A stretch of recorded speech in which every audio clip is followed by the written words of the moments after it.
He is worked up. Rob Parker is worked up today.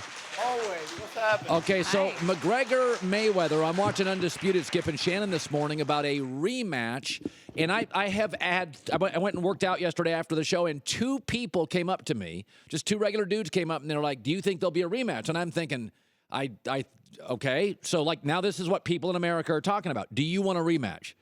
Absolutely not. How about this? No way, no how would I want to see a rematch, because Conor McGregor didn't even deserve to be in the ring from the first part, for the first fight, to be honest. He never had a chance to win that fight. There was two things I learned from that, Colin. Number one, I learned that the F in UFC stands for farce, because that's what it really was, a farce. No. And number two, for the first time in the history of America, a black man gave a white man welfare. Rob Parker. He got Rob. $1 million. So what was your bigger, why? Listen, you thought it was interesting, right? You thought it was compelling. I just thought Conor had a chance to win the fight. And I agree with that. Okay, and that's why when I say it's a farce, I want to see, and that's why even when the referee originally started, Colin, what did he do? He turned right to McGregor. He did. And instructed him what to do. Yes. Because he was a novice, a guy who had never been in a fight. Good point. And that's really what I'm saying. This never should have happened.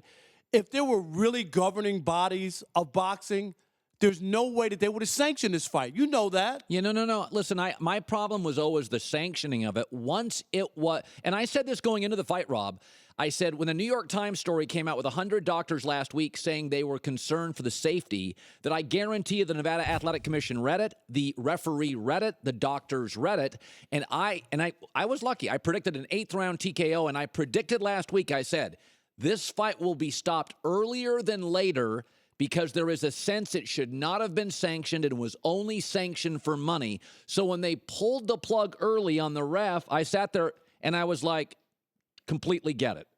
Now, let's segue to this, Rob, that many are speculating that the fight, Conor should have been allowed to be knocked out. No, I don't agree with that from this standpoint. If you're the referee in the ring and a fighter becomes defenseless and doesn't put up his hands to defend himself. And that's what happened. And that's what happened for 9 straight punches, right? He didn't fight back. You have to stop the fight. If you allow him to get knocked out and seriously hurt as a referee, you have not done your job. So for all the people who want to see him get knocked out and let him finish him off, I don't agree with that. If he was fighting and kept his hands up and then he got knocked out, I'm fine with that. But he had his hands down. He was not fighting back.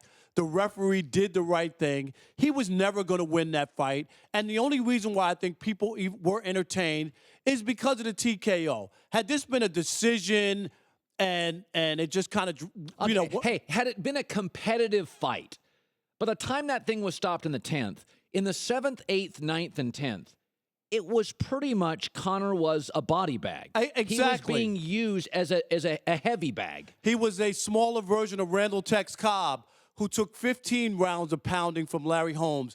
It just was a fight that I think people really wanted something to do and see, and I get it. It's August. Right? There's nothing going on. It's a Saturday night. I was at a big barbecue in New York, and 100 people were there, and people were entertained. I get it. You know what I mean? But I'm saying the TKO is what saved it. But I don't want to see another fight, and I think that Mayweather even tipped everybody off when he came in with the ski mask. You know why he wore that? Yes. Because he knew it was a heist. It was a bank robbery. He knew it. Yeah, listen, it's interesting because Kristine and I have different sourcing on this. A year ago, I predicted this fight would happen a year ago, and my sources were on the boxing side, not the UFC side. And the boxing people told me from day one, there's too much money. Floyd's going to do it. It's just a matter of agreement. And they did about a year ago get close. And I said it's going to happen in late August or early September. It just happened late August a year later. But the people on the Mayweather side, and they didn't want this out until it was done. This is why they kept complimenting the UFC and Dana White to promote it because they had a cut of it. They were calling it the heist. Like Floyd knew, he cannot go past the 6th round. Floyd Mayweather is in the greatest cardio shape of any boxer in my life. Sugar Ray got tired. Hagler got tired. Hearns got tired. Holyfield got tired.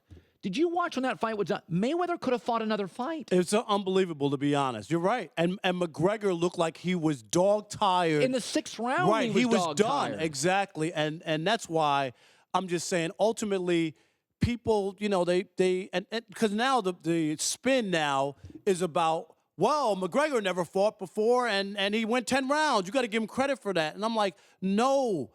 In pro sports, there's a short menu. Wins and losses. He lost. That's all there is. Yeah, well, there's no celebrating. What, a parade for going 10 rounds? Okay, so Matt Stafford, the Lions are historically a bad organization. They just Terrible. are.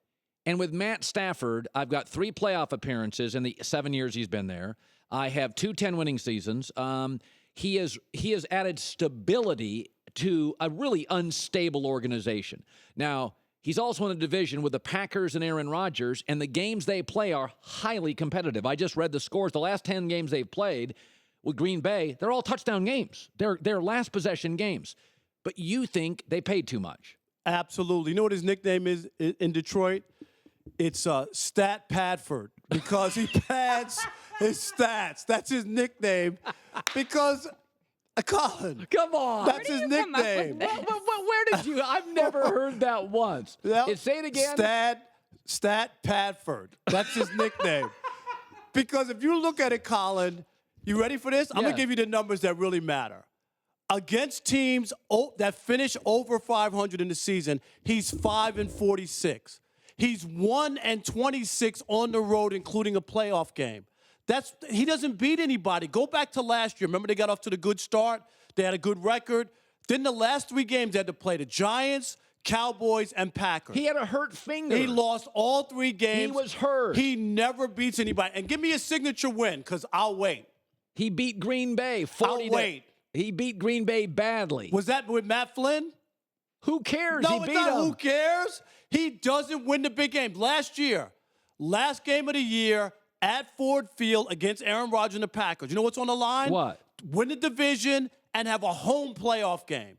And go look. In those last 3 games, I just told you, against the Giants, Cowboys, and Packers, he threw 2 touchdowns and 3 picks, and one of the touchdowns in the Packer game came in the final 30 seconds. He was not in those games because when they play good teams, he's just a mediocre quarterback. There's a reason, by the way, that the Lions have won 1 playoff game since 1957, and it's not an accident. Okay, who was his coach when he broke into the league?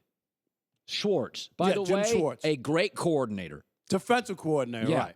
Defensive side, great coordinator, failed head coach. Who's his coach now? Jim Caldwell. Anybody in the league think he's a top 15 coach? No. Okay. So he had a defensive coach. He did go to the Super Bowl with the Colts.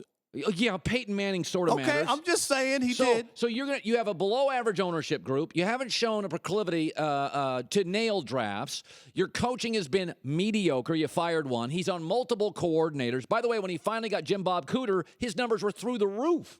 Yeah, but they're always through the roof against subpar teams. Yeah, by the way, that's all I'm saying. Tony Gwynn wasn't batting 400 against Oral Hershiser. No, but I get that. But he just give me one win. Even that playoff game against Dallas that some Lions fans say, oh, we got cheated on a call by the refs. He had the ball with 2.5 minutes to go, 2 timeouts, and you know what? March the ball down the field. It has nothing to do with referees. And you know what? Go and win the game. You know what he did? 4 and out. Game's over. Okay, let's say you don't pay him the money. Who would you get at quarterback? Padford Kaepernick. Oh, good hell. Colin Kaepernick's been to the Super Bowl. Oh, he's been to the NFC Championship games. What has Stat Padford done? What? Seriously, hey, God bless him. It's the league. The money's there. I'm not mad at him for taking the money because that's what the market bears. Colin Kaepernick, better than Matt Stafford. Absolutely. I would take him any day. He had Harbaugh. He had 13 Pro Bowlers. He had a team that historically... By the way, Kaepernick got benched for Blaine Gabbert. And Blaine's done a nice job as a backup. You do get that, right? Yeah, but also, look, what's the difference, seriously? And I get it. People say, well, what are you going to do if you...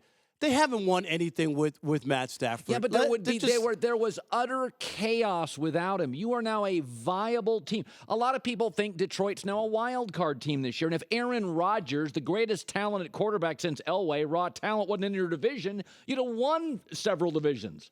Just so happens you got the Packers, Ted Thompson, Aaron Rodgers, I got Mike it, but McCarthy. you can't win one. I mean, go out and win a By the big way, game. I want them to win a big game. How many people would beat Peyton Manning and Tony Dungy when they were together in that division? Oh, just win a division. How many people beating Brady and Belichick? How many people won the division? I just think that Matt gets a big pass, and people just look at these hollow numbers that are usually when the Lions are down. A lot of his numbers, there should be a stat just for Stafford of points and yards after the game was decided. I bet you if somebody would have come up after the game is decided, I'm talking about Lions down 21 points, and then, of course, when they're playing a soft defense, he piles up these numbers. They let him score touchdowns. You've reduced him to Blake Bortles. I'm telling you, Matt Stafford has a good arm. He's a mediocre quarterback, middle-of-the-pack quarterback. But to be the highest-paid player in the NFL is ridiculous.